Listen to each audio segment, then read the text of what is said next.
Along the shores of the Dead Sea, 3 Bedouin shepherds were tending their flocks when one of their goats strayed from the herd.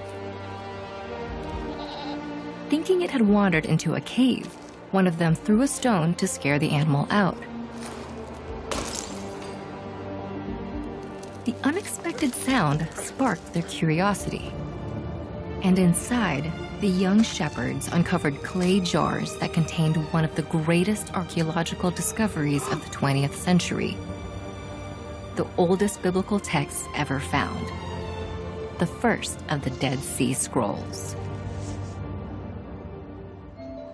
The scrolls were handwritten some 2,000 years ago on durable animal skin parchment, with a few written on papyrus.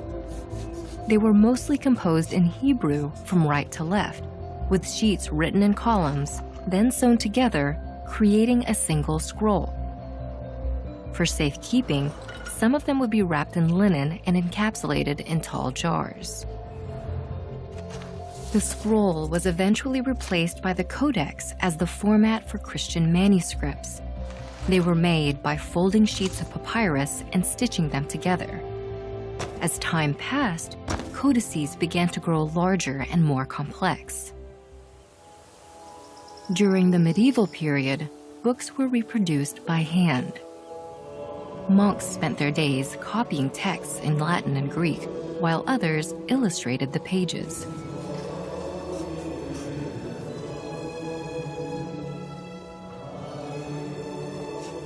It was a grueling process that required great skill and training.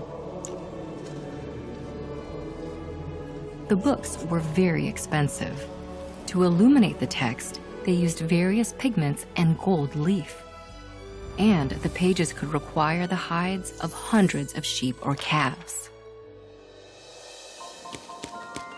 But it was the introduction of the printing press that transitioned the Bible from the Middle Ages into the early modern world.